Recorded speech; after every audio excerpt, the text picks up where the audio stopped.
Star प्रचारक जगह जगह आने लगे। 1 दर्जन के करीब स्टार प्रचारक और प्रधानमंत्री समेत, गृह मंत्री समेत, बीजेपी अध्यक्ष समेत मनोज तिवारी जो कि दिल्ली बीजेपी के पूर्व अध्यक्ष हैं और सांसद 2 बार।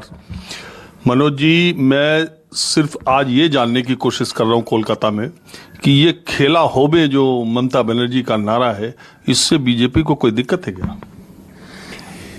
नहीं, बीजेपी को दिक्कत नहीं है, लेकिन 10 साल शासन करने के बाद खेला क्यों? शासन क्यों नहीं? शासन उपलब्धि क्यों नहीं? खेला होबे दीदी बोलছেন, नरेंद्र मोदी जी बोलছেন विकास होबे, जनता डिसाइड करेगी। दीदी बोलती है खेला होबे, हम बोलते हैं अस्पताल होबे। दीदी बोलती है खेला होबे, हम बोलते हैं कि किसानों को सम्मान निधि होबे। 75 लाख किसानों का सम्मान निधि रोक करके और कोई क्या बोलता है खेला होबे, ताले ये न्याय नहीं।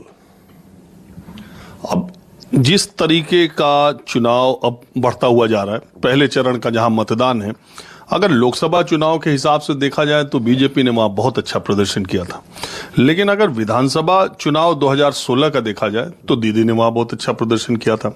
अब जिस तरह से प्राइम मिनिस्टर पहले ही चरण में 4 बार, आप लोग जिस तरीके से आ रहे हैं, दीदी कह रहे हैं बाहरी लोग आ रहे हैं, बॉर्डर बंद करो। अब बताइए कि अपने ही देश के लोगों को दीदी बाहरी कहती हैं और बांग्लादेश से जो आता है उनके लिए भीतरी हो जाता है। इसी सोच को तो परास्त करना है साहब। मनोज तिवारी बाहरी আছে,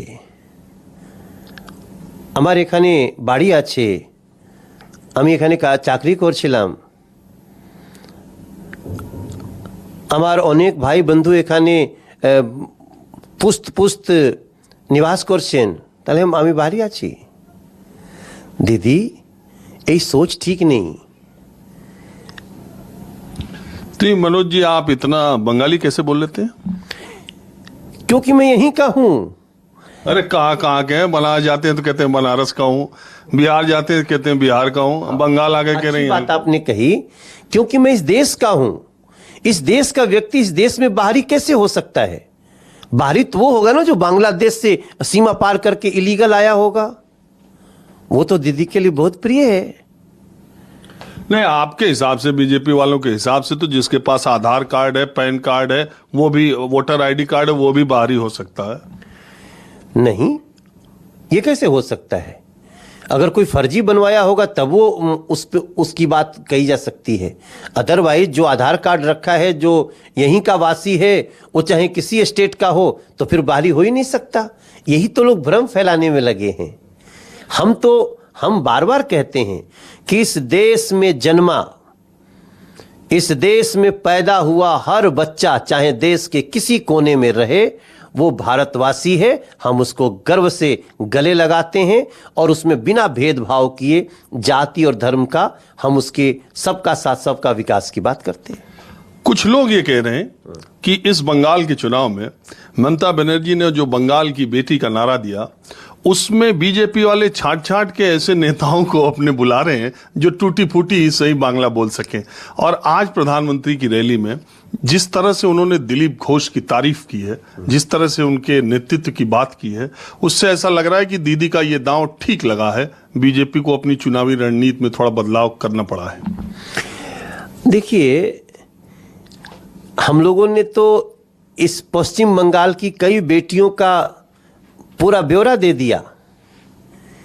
दीदी मतलब अकेले बेटी है पश्चिम बंगाल की, और जो हमारी यहाँ संसद में बैठी हुई बेटियां हैं वो बंगाल की बेटी नहीं। ये सोच कितनी खतरनाक है, मैं ही एक बेटी हूं, बाकी यहाँ कोई बेटे। अगर कोई किसी गलत नीति का विरोध करता है तो पश्चिम बंगाल का बेटा बेटी नहीं हुआ, संतान नहीं हुआ। दीदी एटा चलबे ना, एटा चलबे ना। पश्चिम बंगाल रविन्द्रनाथ टैगोर जी की धरती है, पश्चिम बंगाल नेताजी सुभाष जी की धरती है, और ये जो भारतीय जनता पार्टी की नींव जिन्होंने डाली, श्यामा प्रसाद मुखर्जी जी की धरती है। तो क्या श्यामा प्रसाद मुखर्जी जी पश्चिम बंगाल की संतान नहीं थे? दीदी यही सोच চেঞ্জ করতে হবে। मनोज जी, आपने काफी घूम भी लिया, आप यहाँ के लोगों से बहुत परिचित भी हैं। आपको लग रहा है कि दीदी के साथ बीजेपी की लड़ाई जो है वो एक तरफा है, या लड़ाई है, कॉन्टेस्ट है, लड़ना मुश्किल है? देखिए, आज मैं एक बात बोल रहा हूं, उसको आप ना 2 मई को शाम को जरूर संभाल के रखिएगा। दीदी को पश्चिम बंगाल में 60 से ज्यादा सीट नहीं मिलेगी और भारतीय जनता पार्टी की सरकार पश्चिम बंगाल के लोगों ने बनाना तय कर दिया है और ये सोनार बांग्ला होगा। ये अपने देश के लोगों को बाहरी कहने वाली शक्तियों का हार होगा। मनोज जी, वैसे तो आप गायक हैं, तो हर चुनाव में आप कोई न कोई गाना निकालते रहते हैं, तो क्या बांग्ला में भी कुछ गाना वाना, चूंकि कार्यक्रम में खत्म कर रहा हूं, हाँ, कुछ तैयार किया है? আমি এসেছি তোমারো দরবার, দয়া করুমা, দয়া করুমা, কেন মা মাটি মানুষ করেছি তুকার, দয়া করুমা, দয়া করুমা, ই কেন কটমানি তোলাবাজ ব্যাপার, দয়া করুমা, দয়া করুমা।